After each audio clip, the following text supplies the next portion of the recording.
설마 뭐 그렇게까지 되겠습니까? 그러고 나서 동성결혼이 아시아 최초로 합법화된 국가가 된 이후에 대만 목회자를 만났을 때 우리가 그때 아니랬습니다. 100만 명이 서명해서 다시 그 법을 돌이키려고 해도 안 됩니다.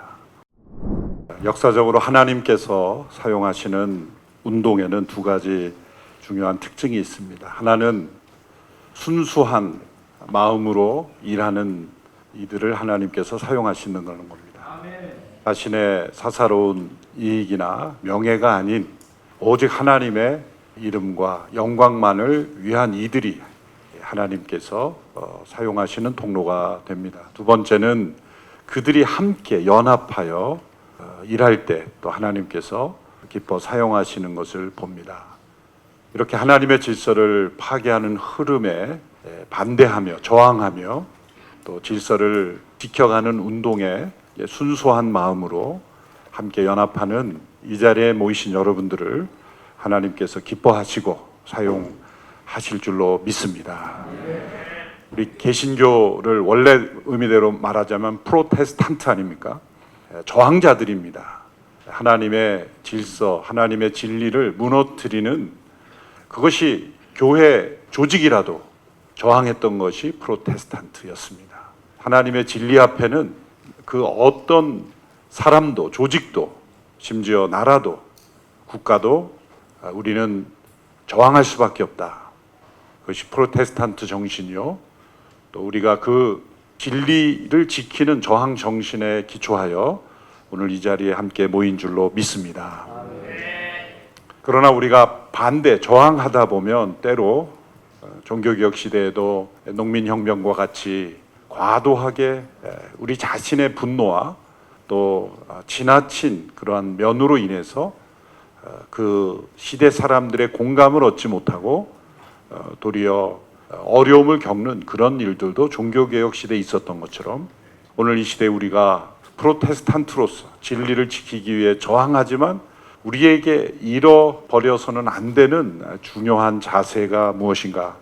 저는 오늘 말씀을 통해서 모세가 하나님 앞에 기도했던 이 중보의 마음을 우리가 잊지 말았으면 좋겠다라는 말씀에서 잠시 말씀을 드립니다. 후에 순서가 많기 때문에 간략하게 메시지 핵심만을 전하고자 합니다. 이스라엘 백성들이 우상 숭배에 빠져서 금송아지를 만들고 이것이 애굽에서 우리를 이끌어낸 신이라 그렇게 광야에서 우상 숭배에 빠졌을 때 하나님께서 모세에게 말씀하셨습니다. 내가 이들을 진멸하여 다 사라져버리게 하고 내가 너로 다시 새로운 민족을 시작하겠다. 하나님이 얼마나 진노하셨다면 이런 말씀을 하셨겠습니까? 이것은 모세를 떠보려고 하는 말씀도 아니요, 하나님께서 순간적인 분노로 말씀하신 것도 아닙니다. 그만큼 우상의 숭배는 끔찍한 죄악이고 또한 금송아지, 하나님이 만드신 한 생물을 하나님이라고 여기는 하나님께 십계명에서 제1, 2계명으로 금하신 범죄를 행한 것입니다. 이때 모세의 태도가 바로 우리가 이러한 사역에 함께하면서 가져야 될 태도라고 생각을 합니다. 그것은 무엇입니까? 중보자의 마음입니다. 모세는 하나님께 이렇게 응답하지 않았습니다. 하나님 맞습니다. 제가 보니 이 백성 희망이 없습니다. 하나님의 계획대로 진멸하심이 마땅합니다. 그리고 저를 통해서 새로운 민족을 시작하신다니 제가 열심히 해보겠습니다. 하나님이 이 백성은 진노받아 마땅합니다. 그렇게 동의하지 않았습니다.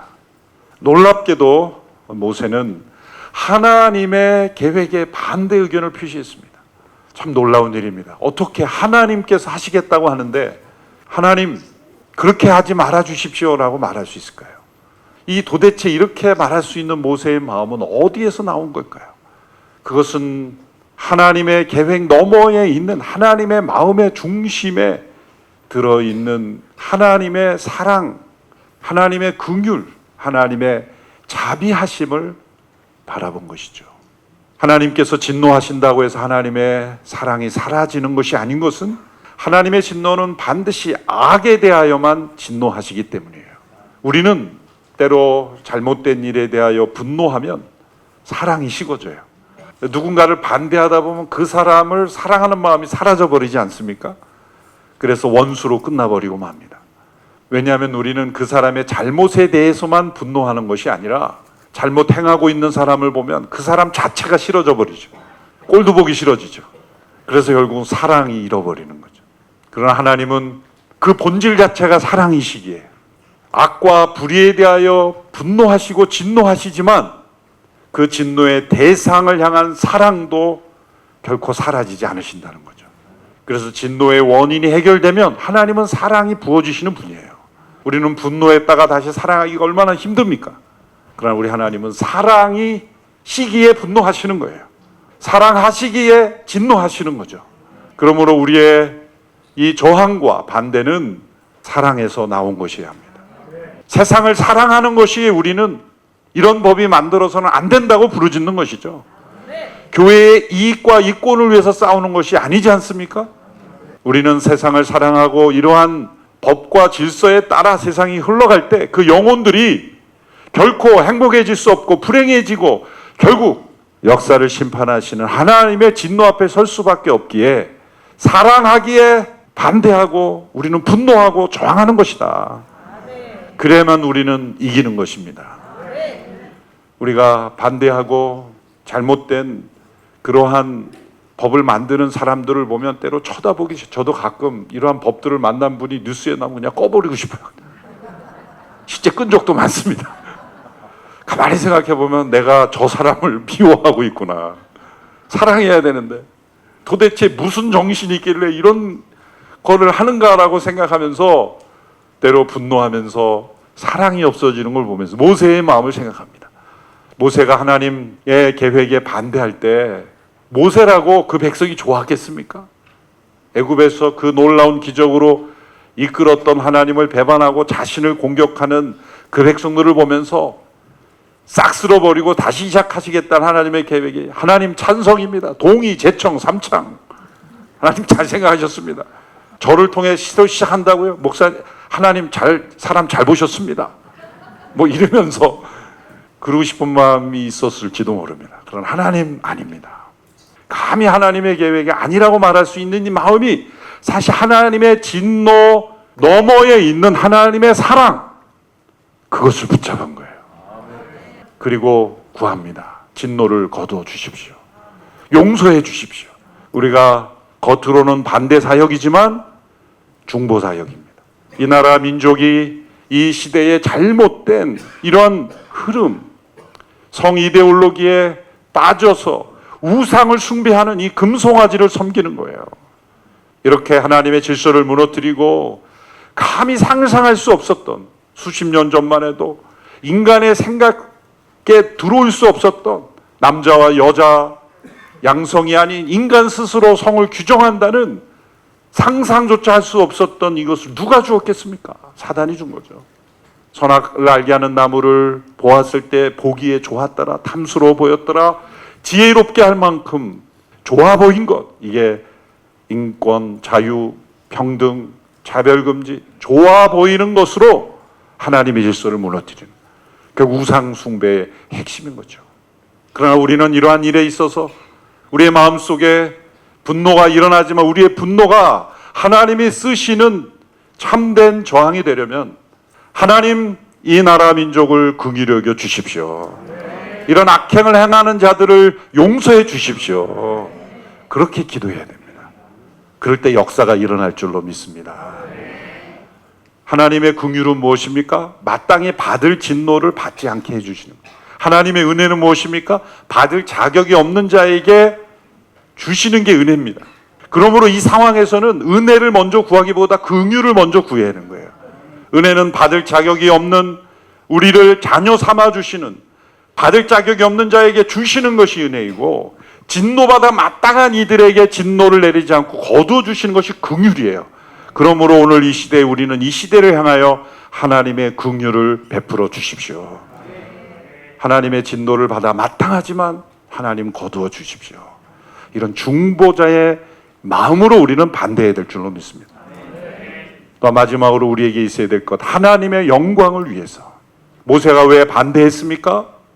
내가 지금까지 수고한 게 어떻게 됩니까가 아닙니다. 하나님의 이름이 더럽힘을 받을까 두렵습니다. 하나님의 영광을 위해서 하나님의 계획에 반대한 거예요. 하나님의 영광, 그 백성을 애굽에서부터 이끌어내어 지금까지 인도하신 하나님의 영광, 그것만이 모세의 꿈이었어요. 오늘 우리가 이렇게 함께 반대 운동에 참여하는 것은 교회의 영광도 아니에요. 하나님의 영광입니다. 우리 단체의 이름의 영광도 아니에요. 하나님의 영광이 나타나는 나라 되게 하소서. 유럽과 북미 교회들이 뒷짐지고 있다가 이제야 정신 차리고 낙태법을 바로 세우려고 노력하지만 뒤집어진 질서를 다시 세우는 게 수십 년 걸리는 거예요. 100년이 돼도 다시 회복하기 어려울 수도 있어요. 대만의 교회 목회자들이 이러한 법을 추진하고 있을 때 그때 대만 교회 목회자들을 제가 대만에 가서 만난 적이 있어요. 바로 요 시점이었어요. 대만으로 말하자면 어떻게 되겠습니까? 그럴 때 설마 뭐 그렇게까지 되겠습니까? 그러고 나서 동성결혼이 아시아 최초로 합법화된 국가가 된 이후에 대만 목회자를 만났을 때 우리가 그때 아니랬습니다. 100만 명이 서명해서 다시 그 법을 돌이키려고 해도 안 됩니다.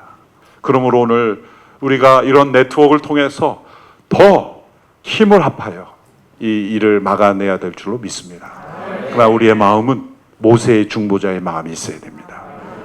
이 세상과 그들의 영혼을 긍휼히 여겨주시기를 바라며 눈물로 반대하고 더 나아가 반대를 넘어서 새로운 하나님의 질서를 만드는 대한민국이 되도록, 하나님의 영광을 나타내는 대한민국이 되도록 우리 함께 노력한 우리 모두가 되기를 축원합니다.